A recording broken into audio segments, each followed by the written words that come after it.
Ok, a partir de este momento tenemos la grabación activa. Desearles una muy feliz tarde-noche y esperemos que para hoy pues, la clase también sea bastante provechosa para todos y todas.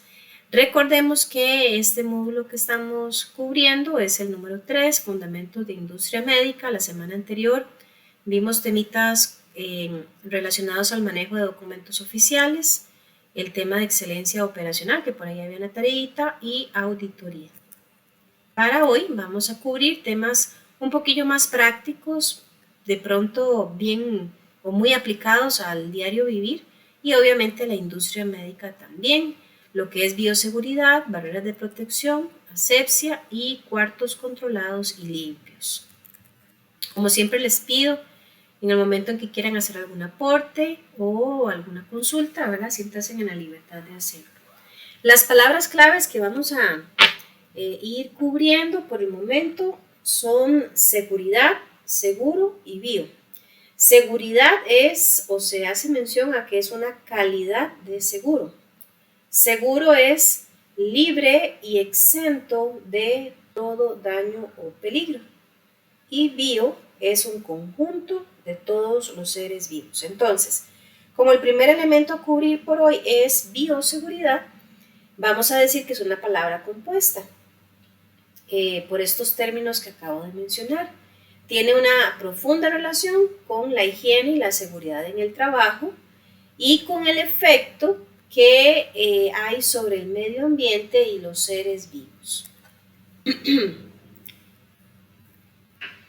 También podemos decir que la bioseguridad es la seguridad de la vida y que contempla un conjunto de normas para la protección de el individuo, la comunidad y el medio ambiente. Estos tres sujetos, por así decirlo, siempre van a estar involucrados, afectados de forma directa o indirecta en lo que es la bioseguridad. Y para pues, conocer una definición un poquito más robusta de bioseguridad, vamos a decir que es un conjunto de medidas preventivas, ¿verdad? Cuando hablamos de preventivas es lo que se hace antes con el fin de evitar que acontezca algo a futuro. Entonces, conjunto de medidas preventivas que tienen como objeto proteger la salud y la seguridad de las personas, brindando cuidados frente a diferentes tipos de riesgos. Es una protección de vida.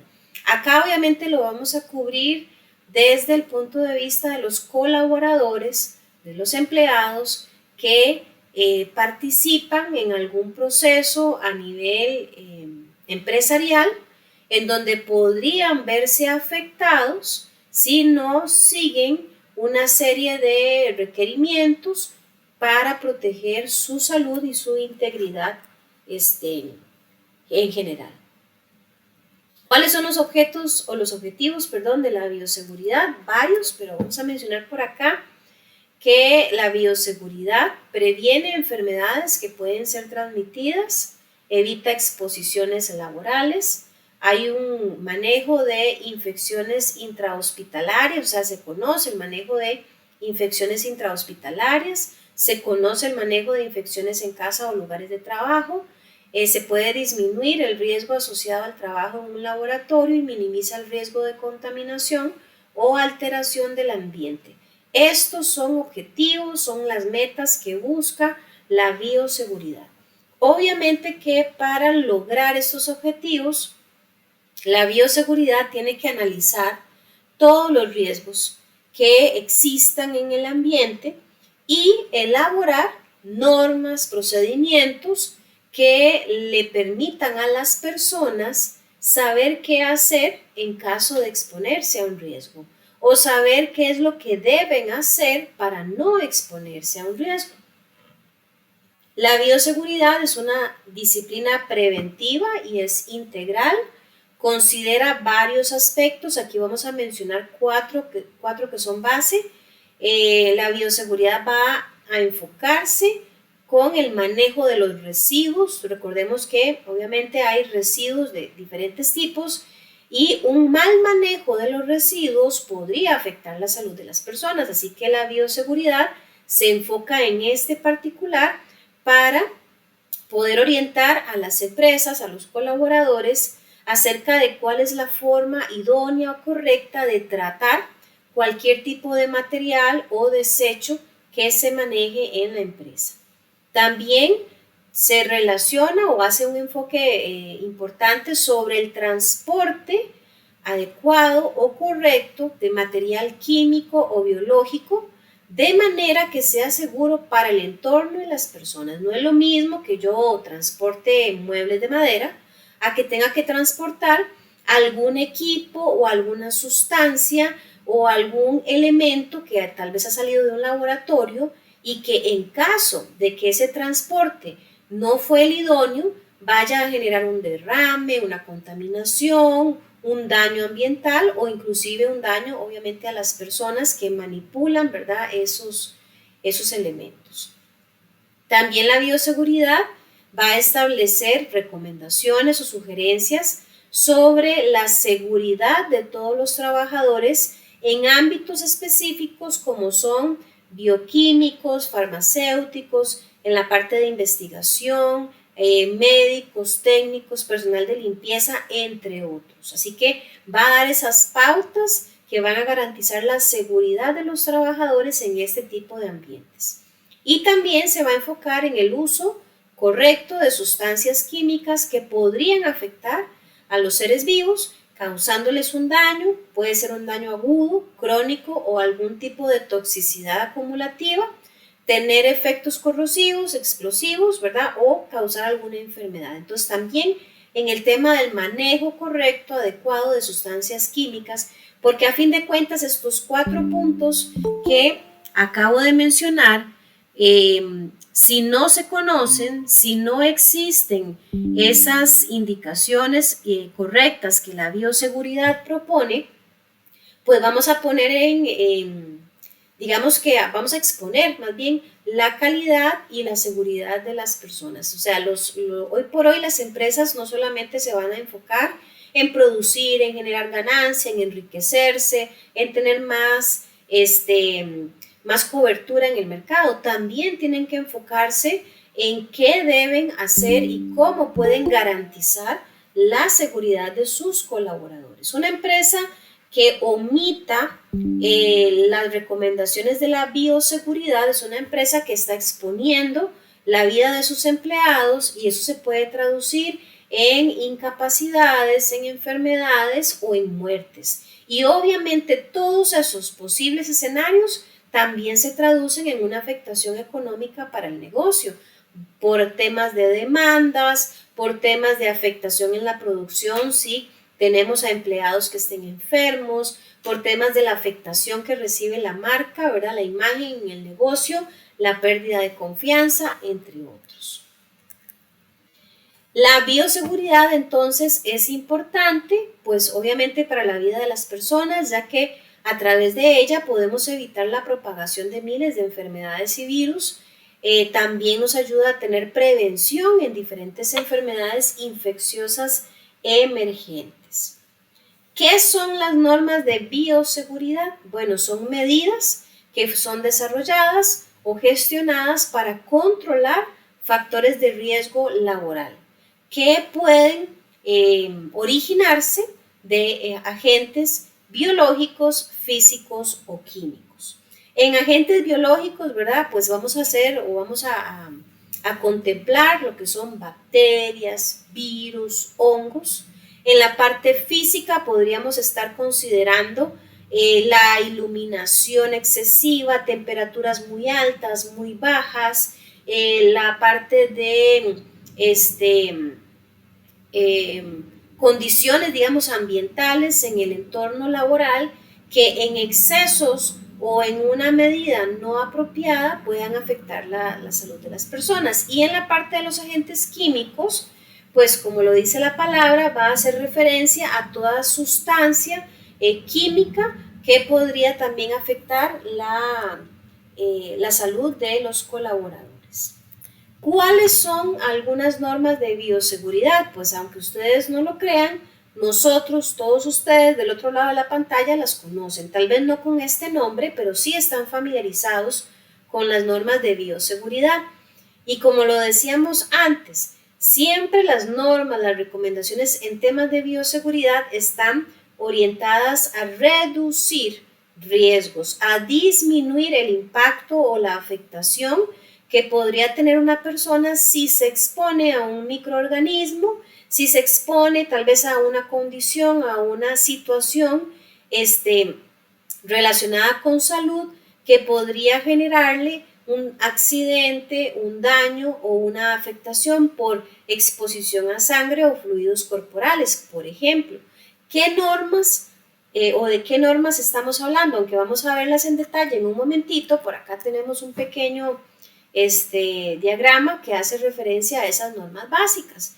Por ejemplo, que exista una norma que indique que es obligatorio pasar por un control de temperatura. Nosotros venimos saliendo de un tema de pandemia en donde era muy común que cuando accesábamos a diferentes comercios, antes de entrar había un filtro donde nos tomaban la temperatura. Eso es una norma de bioseguridad.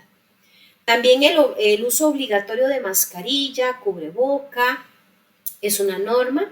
El que se prohíba que haya una conglomeración de personas y que se les recomiende más bien mantener distancia, el lavarse las manos como mínimo por 40 segundos, el colocar alcohol en gel después de lavarse las manos como mínimo por 20 segundos, mantener una distancia de 2 metros mínimo entre una persona y otra, nunca tocarse la cara con las manos sucias, ni la nariz, ni los ojos, ni la boca, y si se estornuda o se tose, pues cubrirse la boca o la nariz con el codo flexionado para evitar algún tipo de contaminación o más bien exposición a otras personas acerca de mi condición o mi situación de salud. Entonces, esto son normas de bioseguridad, son esas normas que son sugeridas o creadas con el fin de minimizar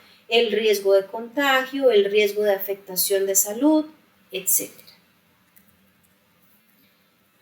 La bioseguridad tiene 3 principios. Acá vamos a mencionarlos de forma general porque vamos a ir viéndolos de forma puntual en adelante. La bioseguridad es universal, contempla el uso de barreras y también tiene el principio de la eliminación de material contaminado. En general, cuando hablamos del principio de universalidad, es porque deben aplicarse a toda persona, ¿verdad? No es que simplemente hacemos una norma y que solo aplica para las personas, por decir algo descabellado para que quede claro, solo aplica para las personas que midan menos de 1,30 m. No, las normas son universales, son de aplicación general para cualquier persona que pueda estar infectada. El uso de barreras consiste, ¿verdad?, en que se utilicen algunos insumos o algunos artículos que minimicen la exposición directa de sangre o fluidos orgánicos que podrían ser muy contaminantes en los casos de las personas que obviamente pues se exponen más a entornos donde esto es regular, por ejemplo una clínica, un hospital.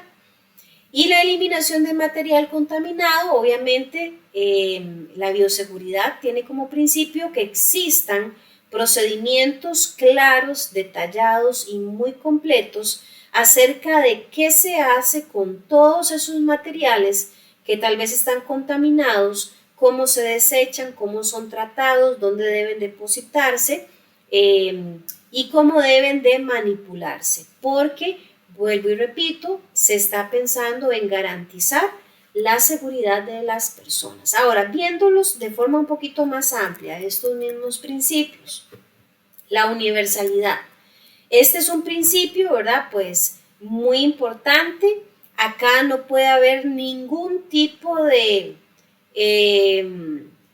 digamos, se me va la palabra, exclusión, ¿verdad?, de personas. Aquí no vale ni el estrato social, ni el sexo, ni la religión, nada de eso aplica como para decirle ustedes están exentos de estos principios, ¿no? Es aplicable a toda la población que podría estar infectada o que podría ponerse en riesgo de una infección si se expone. Entonces, son normas universales.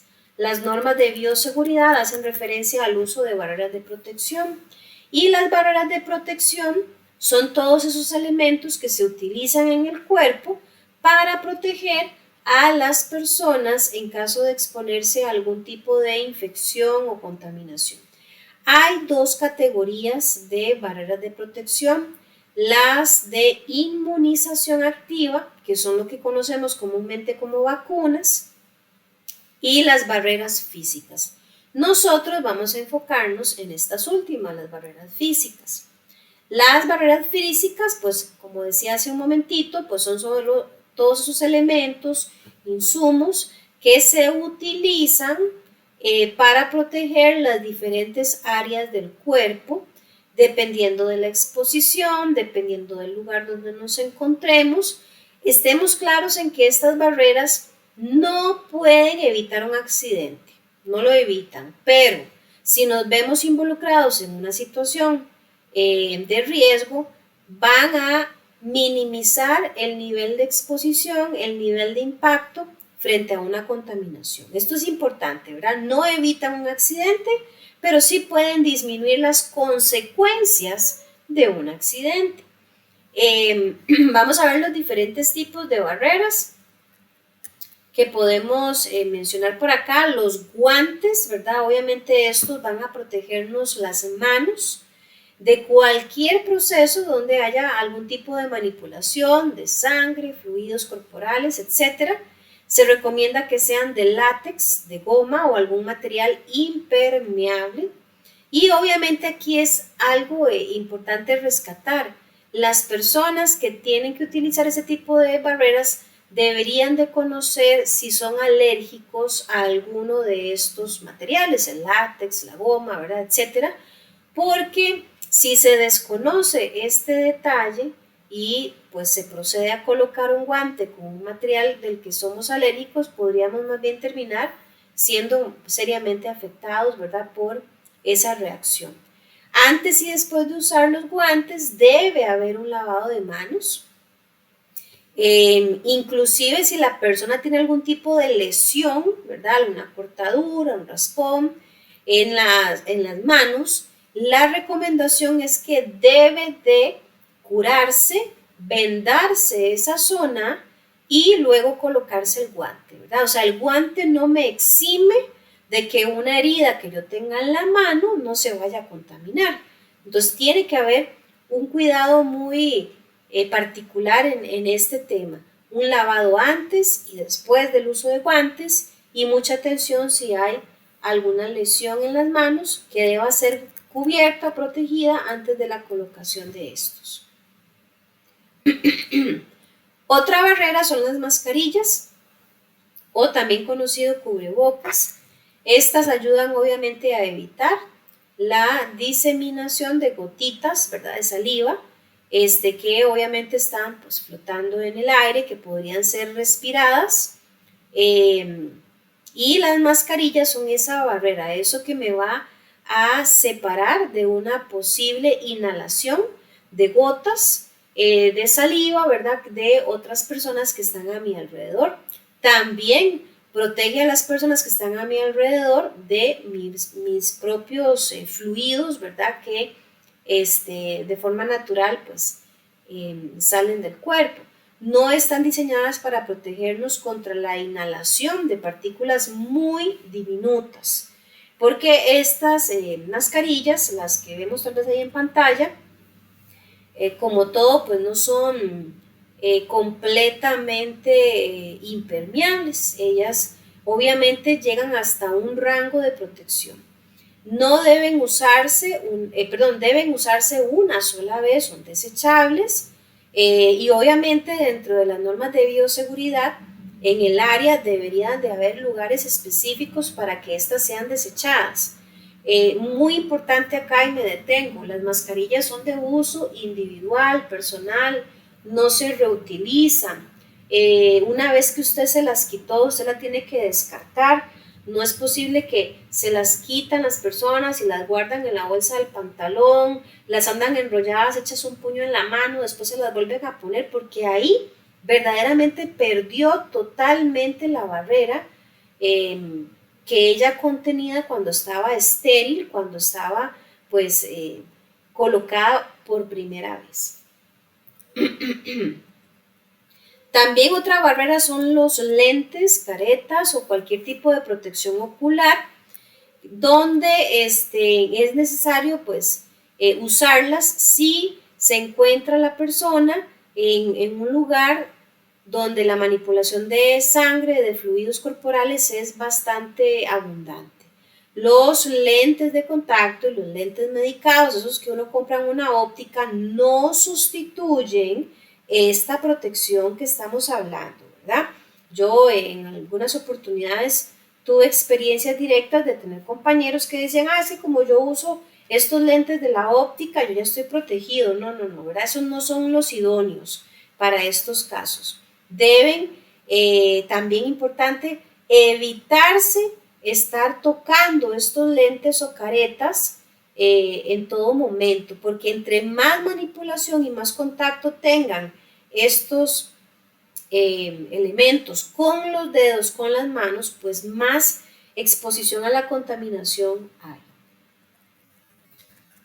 Otro elemento son los mandiles o las batas o delantales, como queramos llamarle, ¿verdad? Que estas pues generan una barrera protectora de todo el dorso, de todo el tronco de frente, ¿verdad? Del cuerpo, frente a salpicaduras o algún tipo de manipulación donde haya pues mucho fluido.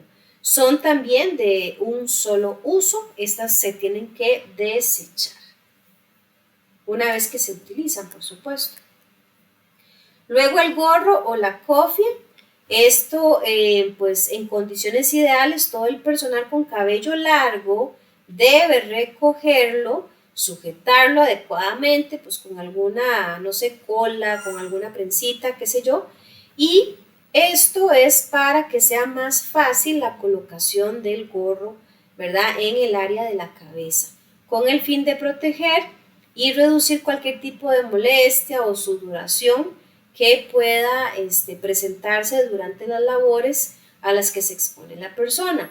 Obviamente aquí recordemos, entre más protección, más será, o más bien se reduce el riesgo de contaminación. No podemos decir que vamos a garantizar el 100% de la protección, porque eso es muy poco probable, ¿verdad?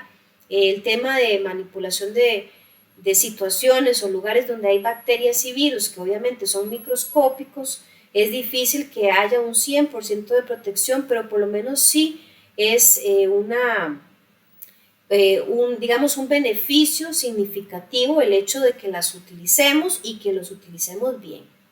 También está el cubre zapatos, que estos obviamente deben colocarse sobre los zapatos, no es que vamos a andar descalzos, ¿verdad? Dios libre. Y obviamente este tipo de protección protege al calzado de cualquier salpicadura, de cualquier suciedad que sea antihigiénica y que se encuentre en la zona donde nos estamos desplazando. Importante, ahí se aprecia un poquito en la imagen, estos cubre zapatos, si yo, bueno, de hecho, dependiendo del área o de la zona, se recomienda que los zapatos que se utilizan sean zapatos sin cordones. Más sin embargo, Daisy, andamos zapatos con cordones, porque no hay de otra. La recomendación clave aquí es que el cubre zapatos proteja y cubra inclusive los cordones. Los cordones no pueden andar sueltos y fuera de estos protectores, porque entonces verdaderamente pues no estamos haciendo nada. Ahí el cordón se convierte más bien en un recolector, ¿verdad?, de contaminación. Acá un poco de lo que les decía, ¿verdad? Esto es la recomendación, que el cordón quede, bueno, que esté bien sujetado y que quede por dentro del protector de zapatos. Bien, ¿alguna pregunta hasta acá? Todo bien, profesora. Ok, gracias. Bien, otro aspecto que vamos a cubrir hoy son par de conceptos, probablemente algunos de ustedes estén familiarizados con estos y los que por primera vez lo ven, ¿verdad? Van a ver que es pues algo muy, muy sencillo de entender. Tenemos el concepto de asepsia, probablemente, y no me dejan mentir, por ahí han visto algunos anuncillos, ¿verdad? De una marca que tiene que ver con temas de cosméticos y jabones, etcétera, que se llama así. Asepsia es el concepto utilizado cuando nos referimos a la ausencia de toda clase de microorganismos, patógenos y de materia séptica. Entonces, cuando podemos decir que un área, que un instrumento o que un sector está libre de microorganismos, podemos decir que es un lugar con asepsia. ¿Qué es antisepsia? Esta es la destrucción de gérmenes por medio del empleo de antisépticos. O sea, cuando se genera un proceso, por así decirlo, de desinfección, de limpieza de gérmenes, a ese proceso se le llama antisepsia. Bien, la asepsia, como lo acabamos de ver, es un concepto, bueno, que tiene un origen griego, significa ausencia o falta de materia séptica, es decir, de alguna bacteria o microbio que pueda causar infección. Entonces, de hecho, probablemente ustedes han escuchado, ¿verdad? Cuando en las casas dicen, ay, mira, tenemos que limpiar el tanque séptico. ¿Verdad? Esto es porque es un tanque donde hay cualquier cantidad de bacterias y microorganismos. Cuando yo le aplico una limpieza profunda, una destrucción de ese tanque, ¿verdad? Para que se entienda, yo estoy aplicando una antisepsia, ¿verdad? Un proceso de eliminación de bacterias, microorganismos, etc. Cuando el tanque ya está limpio, entonces yo puedo decir que el tanque tiene una condición de asepsia. Entonces, la asepsia es también el conjunto de procedimientos que impiden la introducción de gérmenes patológicos en determinados organismos, ambientes y objetos. No sé si queda claro estos conceptos, muchachos y muchachas.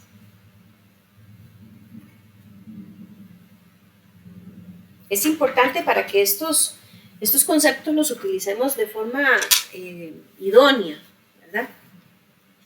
¿Se entiende, muchachos? Todo bien. Ok, gracias.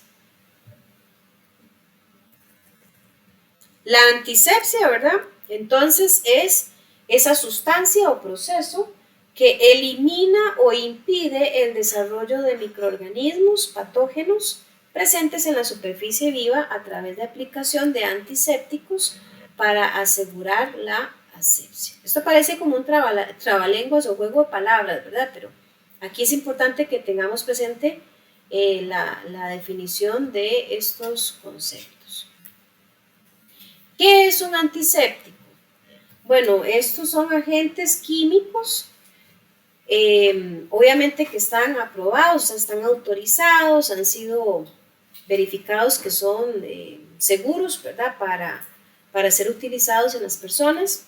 Generalmente se aplican sobre la piel y estos inhiben el crecimiento y la reproducción de microorganismos. Vamos a ir viéndolos básicamente los 4 más conocidos. Por ejemplo, tenemos la clorhexidina, el alcohol,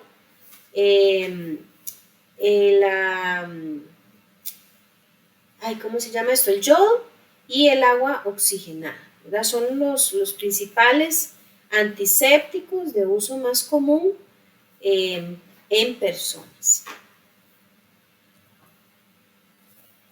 Hay 2 tipos de asepsia. Está la asepsia médica y la asepsia quirúrgica. La asepsia médica obviamente es la que se relaciona con la protección del personal y de pacientes cuando estamos hablando de un centro hospitalario, ¿verdad? O sanitario. y obviamente se desarrolla o se logra con el fin de evitar infecciones. También tenemos la asepsia quirúrgica, que es conocida como la esterilización y es de forma completa y prácticamente es la ausencia de bacterias en un área específica, ¿verdad? Esto es muy común en las salas de operaciones. Algunas medidas de asepsia. Bueno, puede ser la esterilización de objetos, lavado de manos frecuente, limpieza de las áreas donde se realizan algunas actividades cotidianas, manejo adecuado de desechos sólidos intrahospitalarios, suministro de información en el manejo de toser o estornudar para no realizarlo sobre un objeto esterilizado. Por ejemplo, podríamos haber hecho una labor de esterilización profunda en un área que simplemente cometemos el error de estornudar y de no cubrirnos correctamente, y el trabajo que se hizo de esterilización simplemente es como haber perdido el tiempo y también la materia prima utilizada para esto. Técnicas de aislamiento y el uso de indumentaria y utensilios adecuados. Estos son medidas de asepsia. Podemos clasificar estas medidas de asepsia en tres grandes procesos: el proceso de limpieza, el proceso de desinfección y el proceso de esterilización. Hago la aclaración así en el orden en que aparecen en pantalla es cómo se desarrollan. Es decir, yo no puedo desinfectar si antes no limpié y no puedo esterilizar si antes no desinfecté. Entonces tiene que seguirse el orden que vemos por acá. Primero se limpia. Y limpieza, ¿verdad? Es cuando se hace una eliminación física de materia orgánica o de contaminación que se observe en objetos utilizando un agente detergente. La desinfección, que sería el segundo proceso, es donde se logra eliminar una gran mayoría de microorganismos patógenos, con excepción de las esporas, que por aquí no se pueden eliminar, y comprende también ese proceso intermediario entre limpieza y esterilización. Y la esterilización, que es el último paso o proceso, tiene como fin eliminar por completo o destruir toda forma de vida microbiana. O sea, lo que no se pudo eliminar en la desinfección se elimina con la esterilización. Y aquí obviamente se utilizan ya sustancias o procedimientos químicos bastante potentes. ¿Qué son las buenas prácticas de asepsia? Bueno, las buenas prácticas de asepsia es saber de forma oportuna qué es lo que hay que hacer dependiendo del lugar, dependiendo de la situación, y hacerlo bien. Conocer los pasos correctos, no brincarme en ningún paso, de manera que todo el proceso de buena práctica sea el idóneo, ¿verdad? Y cumpla con todos los requerimientos. Por ejemplo, acá en pantalla vemos que lo que se está pensando es en colocarse guantes, ¿verdad? Para algún tipo de proceso que haya que realizar. Las buenas prácticas me dicen que debe haber antes de la colocación de los guantes un lavado de manos, y no es cualquier lavado de manos. Ahí en pantalla pues hay un pequeño esquema, ¿verdad?, que intenta describir el paso correcto de todo el proceso de lavado de manos. Cuando ese proceso se completa con éxito, podríamos estar hablando ahora sí del proceso de colocación de guantes, que tampoco es algo que se puede tomar a la ligera. Tiene una forma, un orden correcto para que el proceso sea lo más estéril posible. Pero tampoco termina ahí, porque cuando se termine de utilizar o de realizar la labor con guantes, también debemos de contemplar la parte de la extracción del guante. Y para esto también es necesario conocer cuál es la forma correcta para quitar el guante. Podríamos haber hecho una excelente labor en el lavado de manos, una excelente labor en la colocación de los guantes, que si por A o por B en la etapa de extracción de guantes yo omití un proceso, todo lo anterior simplemente no valió de nada, ¿verdad? Porque podríamos estar afectando nuestra salud, contaminándonos o exponiéndonos de forma innecesaria por haber faltado, ¿verdad?, algún paso en la parte de la extracción. Dicho sea de paso, ¿verdad?, valga la redundancia, quiero comentarles que hoy no tenemos tarea. Sin embargo, les voy a dejar una actividad de reforzamiento, llamémoslo así. Esta actividad de reforzamiento consiste en que ustedes van a ver 2 videos que ya están en la plataforma, donde se explica ya pues con una persona, ¿verdad? Una demostración de la forma correcta de la colocación y de la extracción de los guantes. Y también hay otro video donde se explica de forma demostrativa cuál es el orden en el que yo tendría que colocarme todas las barreras de protección que antes mencionábamos, en qué orden se colocan y cuáles son los cuidados a seguir. Entonces yo les pido por favor, repito, como una actividad de reforzamiento, que vean esos 2 videitos. Si Dios lo permite, la próxima semana, pues al arrancar la clase, probablemente yo vaya a pedirles a algunos de ustedes que hagan algunos comentarios acerca de lo que observaron en esos videos, que les llamó la atención, así que sería importante que por favor los vean. Entonces, por acá, ¿verdad? Hay algunas pequeña manera de demostrar ese tema de la colocación de los guantes, donde básicamente, si ustedes observan el esquema, ¿verdad?, y la secuencia, siempre se procura que haya el menor contacto con zonas o con áreas que tal vez no estén limpias. Esto con el ánimo de que el guante, pues al colocarlo, cumpla su función de protección. Importante rescatar que los guantes, ¿verdad?, son una medida protectora que se utiliza en casos como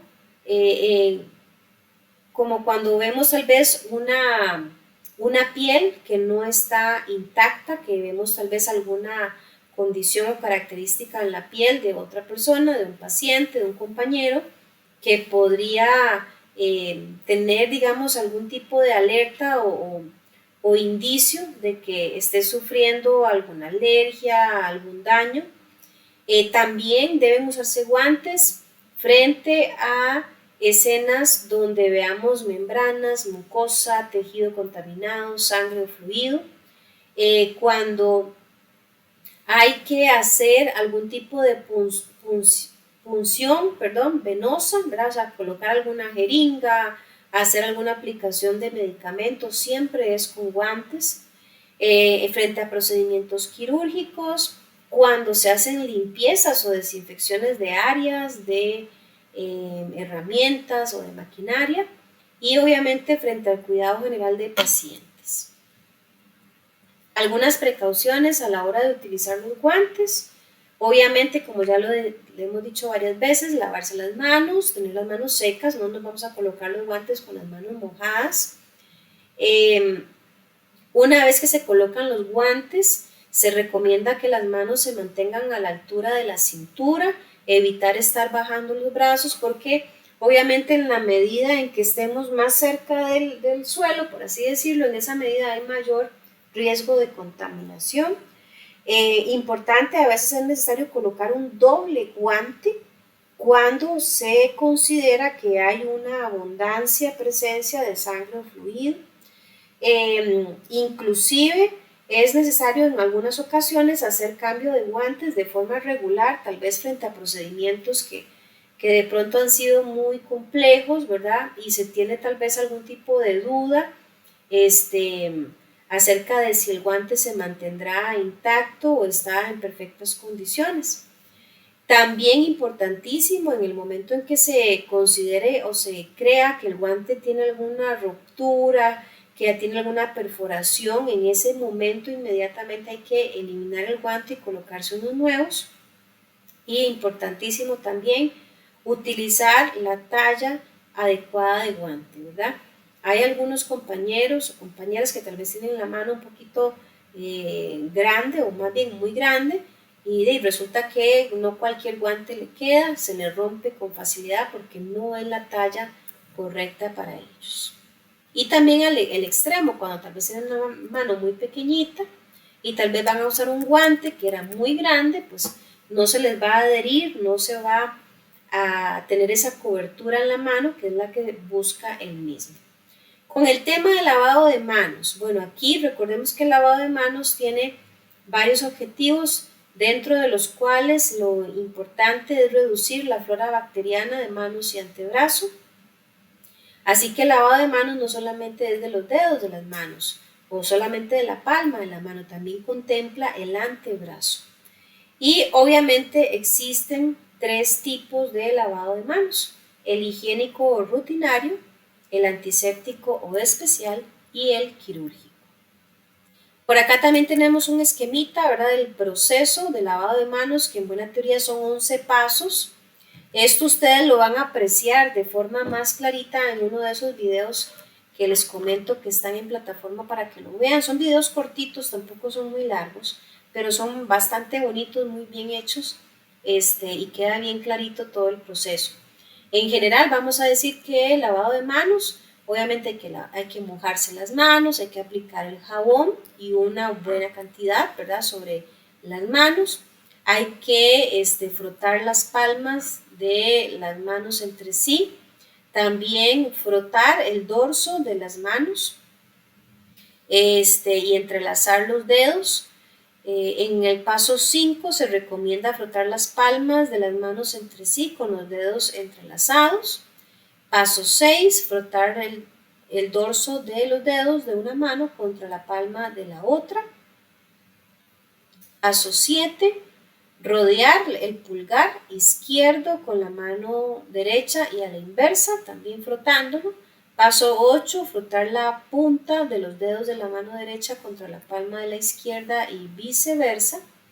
Paso 9, enjuagar las manos. Paso 10, utilizar ojalá una toalla de papel para cerrar la perilla o la manilla del tubo, ¿verdad? Y paso 11, pues las manos en buena teoría ya estarían seguras. Hago aquí un paréntesis con el tema del secado de manos. En muchas industrias, aunque esto ha ido mermando bastante, hasta inclusive en lugares públicos, es muy común que encontremos estos aparatos que tiran aire caliente para secarse las manos. Yo particularmente les digo que esto no es algo recomendado. Este tipo de aparatos son prácticamente lo mismo que un aire acondicionado, y para los que saben, los aires acondicionados requieren mantenimiento, un mantenimiento de limpieza y una limpieza profunda, porque el aire acondicionado pues es un aparato que acumula muchísima suciedad, y entre la suciedad estamos hablando también de bacterias y de virus. Así que pasa lo mismo con los aparatos de limpieza de aire caliente. Si ellos no reciben un mantenimiento adecuado, probablemente son un foco más bien de contaminación. Y particularmente les voy a contar una experiencia de un ex compañero muy lamentable relacionado con aire acondicionado, pero lo cuento con el afán de que entendamos la seriedad del caso. Este compañero era una persona sumamente saludable, deportista, bueno, una persona muy activa, y él en la empresa donde colaboraba tenía pues una oficina propia con su aire acondicionado. Lamentablemente la empresa no tenía un programa de mantenimiento de los aires acondicionados, ya era una empresa bastante vieja, y el compañero pues de un pronto a otro aparece con unos problemitas, como una irritación en los ojos. No le dio mucha importancia, se le empezó digamos, a transformar en algo ya preocupante. Fue al doctor, le hicieron exámenes, y yo sé que es drástico lo que les voy a contar, pero bueno, él perdió un ojito, ¿verdad? Lo tuvieron que extirpar un ojito, y el otro ojito que le quedó, pues perdió, si no me equivoco, fue como un 60 o un 70% de la visión, o sea, prácticamente él quedó ciego. Se determina en la investigación que a él le entró la bacteria come carne y el origen de la bacteria era el aire acondicionado. Se hizo la investigación, habían pruebas, habían evidencias, porque se tomaron muestras del aire acondicionado y efectivamente allí había bacteria come carne.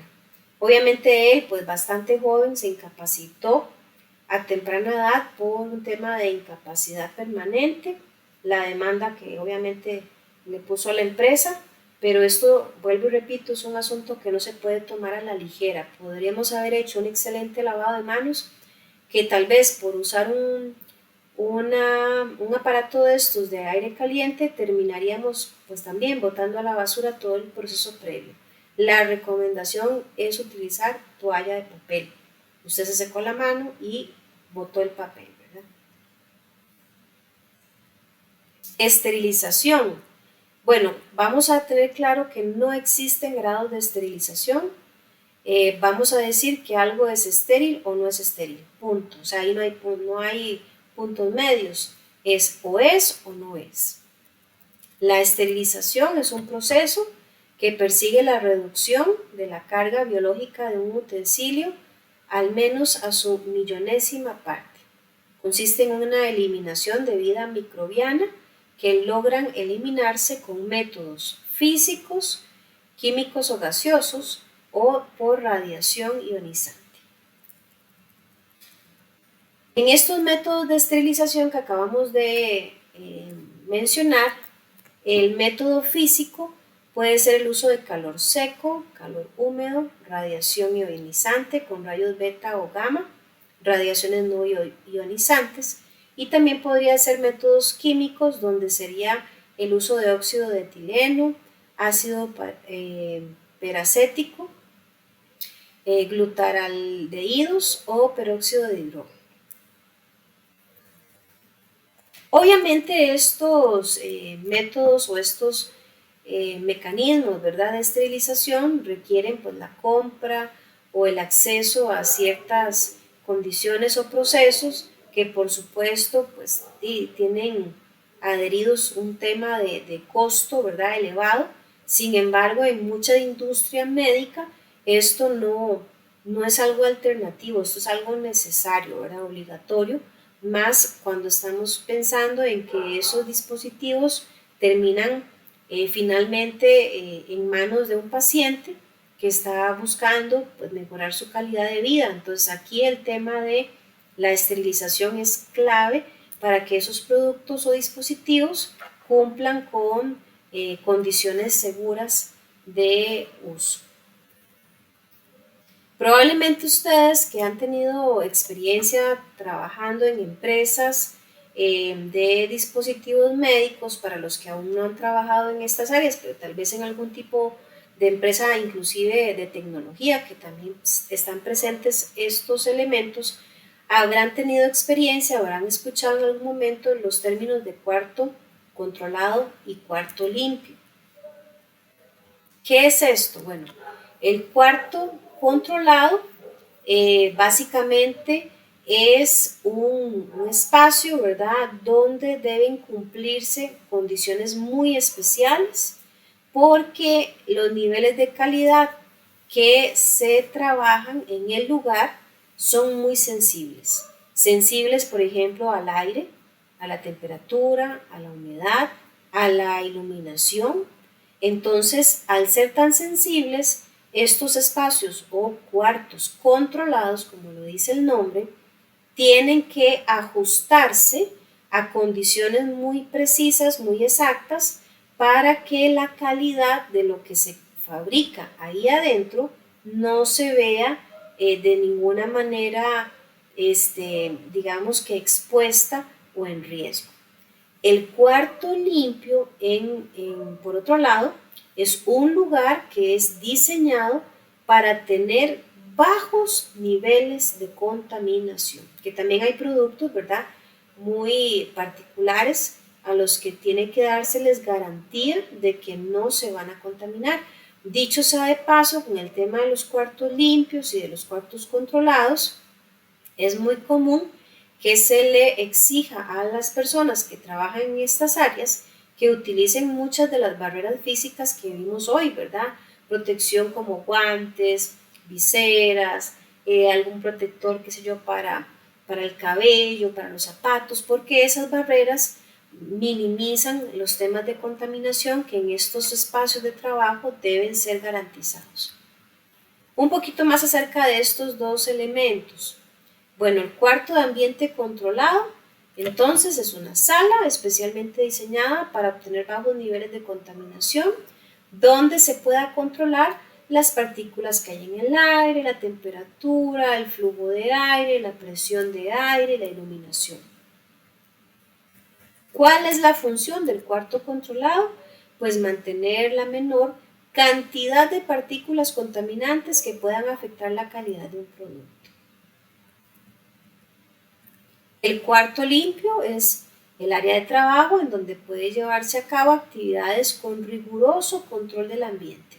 Aquí también, ¿verdad? Los cuartos limpios debe controlarse o debe poder controlarse aspectos como temperatura, humedad, descarga electrostática, partículas en el ambiente, presión, actividades a controlar. Cada empresa deberá velar o establecer en qué áreas, en qué zonas, dependiendo de qué productos se tiene que trabajar en cuartos controlados o en cuartos limpios. Otro aspecto también aquí clave relacionado con la parte de estos espacios particulares de trabajo, como antes o hace un momentito lo mencionaba, es que las personas que acceden a estos espacios generalmente deben cumplir con el uso de barreras físicas. Y para esto generalmente debe haber un espacio llamado cuarto de vestimenta, donde las personas precisamente van a poder o deben colocarse estas barreras de protección. También son espacios que obviamente de alguna manera cumplen con condiciones de limpieza, ¿verdad? De esterilización, porque igualmente no hacemos nada con que yo me ponga un gorro, me ponga un protector de zapatos, pero me lo estoy poniendo en el baño sanitario. Allí, que donde hay mucha contaminación, pues podría ser más bien un foco en el que esas barreras de protección, terminen contaminadas. Entonces tienen que haber espacios idóneos, específicos, inclusive para la colocación de las barreras. También en las empresas es común que encontremos las áreas de lavado de manos, ¿verdad? Que generalmente están rotuladas, que deberían de contar con ciertas condiciones y características que garanticen que ese proceso de lavado de manos va a ser el más idóneo. Ahora, ¿qué pasa justo después de lavarse las manos? ¿Verdad? Yo estoy tal vez preparándome para ingresar al cuarto controlado, a un cuarto limpio. Ya todo el mundo sabe que tiene que lavarse las manos, entonces yo procedo a lavarme las manos de acuerdo a los pasos que antes vimos. Pero ¿qué hago después de eso? Bueno, se recomienda que después de haberse lavado las manos no tengamos ningún tipo de contacto con objetos. ¿Verdad? ¿Por qué? Porque cualquier contacto, por más mínimo que parezca, ya me contamina las manos. Así que no hay que tocar absolutamente nada cuando estamos procediendo a movilizarnos al cuarto controlado. Usted se lavó las manos, se las secó, entre inmediatamente al cuarto y tampoco se permiten los saludos de manos, ni ingresar de la mano, obviamente, ¿verdad? O sea, aquí tiene que haber un distanciamiento completo entre colaboradores. En algunos casos es común, ¿verdad?, que el tema de saludo pues nada más sea algún tipo de seña o se saludan con el pie, ¿verdad? Pero el punto acá es evitar ese contacto con manos en todo momento para que no se fracture ese proceso de limpieza que se hizo previamente. Dentro de un cuarto limpio hay cosas que no se pueden hacer, que no se deben hacer y otras que sí son permitidas o que deben hacerse. Vamos a ver cuáles son esas actividades o conductas que no deben hacerse en un cuarto limpio. Bueno, utilizar maquillaje. Aquí, importante para el caso de las que acostumbran a maquillarse, es un requerimiento que Nunca se acceda a estos lugares con labial, ni con ningún tipo de cosmético aplicado, ni con esmalte en uñas, ni con uñas largas tampoco. No lo mencioné antes con el tema del uso de los guantes, pero las uñas tienen que estar recortadas y limadas, porque de lo contrario podría darse una ruptura, ¿verdad?, del guante precisamente por las uñas. Está prohibido el uso de joyería. Aquí las personas no pueden usar cadenas, ni aretes, ni pulseras, ni anillos, ni relojes. Todo esto son focos de contaminación. Cuando se pretende acceder a estas áreas, las personas tienen que estar en buenas condiciones de salud, ¿verdad? No es que voy a llegar ahí con una gripe o con una alergia, casi que de inmediato los hacen devueltos, porque recordemos que al final vamos a tener una manipulación de artefactos, de dispositivos, y pues una enfermedad, por más pequeña e insignificante que parezca, podría terminar dañando la condición, ¿verdad?, de esos artefactos que estamos manipulando. Así que se recomienda pues estar en buenas condiciones de salud, que nuestra ropa inclusive estén limpias, los zapatos limpios, y que no haya de ninguna manera heridas expuestas. Tampoco se recomienda tocar objetos contaminados, así a usted se le caiga un lapicero al piso, así sea el cuarto limpio, que uno supondría que todo está limpio. Ni siquiera podríamos ni deberíamos exponernos a juntar nada del piso, ni monedas, ni billetes, ni alimentos, nada. Y evitar por completo esos contactos, ¿verdad? Deben ser tan mínimos, casi cero. O sea, nuestras manos deberían estar únicamente enfocadas en hacer esa labor puntual que se nos asignó. Por supuesto, prohibido, ¿verdad?, introducir alimentos, medicamentos, ni cigarros o drogas, ¿verdad?, obviamente. ¿Qué sí se debe hacer? Y con esto finalizamos. Bueno, debemos, en caso de estornudar o toser, como antes se mencionaba, pues apartar la cara y cubrirnos la cara, para evitar digamos, un exceso, o más bien una exposición del lugar a esas partículas de saliva. Evitarse tocar la cara, la nariz, la boca. Si usted sale del cuarto controlado, del cuarto limpio, sepa lo que va a tener que volverse a lavar las manos para volver a ingresar. O sea, aquí no se vale decir, ay, pero es que yo duré 5 segundos afuera, ¿para qué me las voy a lavar? Qué pena, tiene que volvérselas a lavar. Esto es parte de los procesos que garantizan que las condiciones de esos cuartos son idóneas. Reportar al supervisor cualquier insecto que observemos en el área y cualquier anomalía, cualquier situación que usted diga, esto no es normal, esto no es correcto, esto parece extraño, me parece que esto puede convertirse en un riesgo, todo debe ser reportado. Aquí no vale decir, eso no me toca. Aquí no vale decir, ay no, mejor no me meto en problemas. Aquí no vale decir, mejor me dedico solo a lo mío. Tenemos que ser también muy proactivos en esa parte de prevención. Recordemos el temita primero, la bioseguridad es algo preventivo. Así que todo lo que nosotros podamos aportar en esa función va a ser valioso y va a garantizar que la calidad de nuestro trabajo pues está bien resguardada. Quiero mostrarles a continuación el asunto de los videos. Ahí en pantalla, ¿verdad? Vamos a ver si a ustedes les aparece. Sí. En pantalla tienen estos dos espacios o líneas, ¿verdad?, que dice lavado de manos y colocación de guantes, y video, colocación de equipo de protección. Vuelvo y repito, son videos cortitos. Este de lavado de manos y colocación de guantes dura 3 minutos.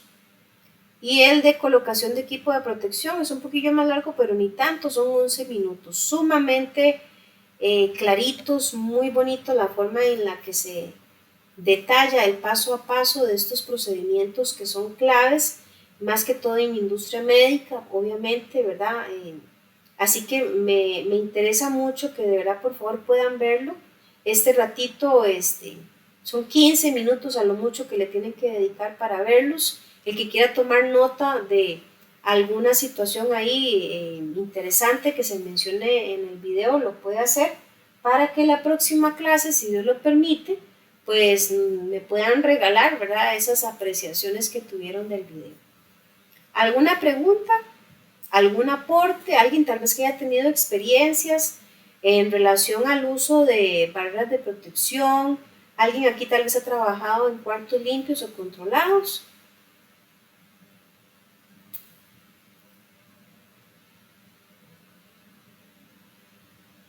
¿Alguno?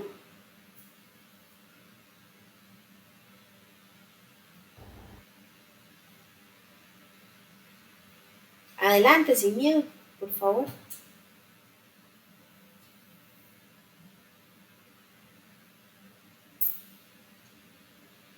Ninguno. Bueno, ¿alguna consulta, muchachos? Muchachas. No, profesora, todo bien. Ok. Bueno, entonces si estamos claritos con la información, recordemos que si Dios lo permite, de hoy en 8 sería la última semana de este módulo donde también se activaría el examen. Importante hagan repasito de la materia, ¿verdad? Que hemos visto en estas semanas para que se les facilite más el proceso de solución del examen. Entonces, si estamos claros con toda la información, jóvenes, sería todo por hoy. Agradecerles el tiempo y desearles una feliz noche.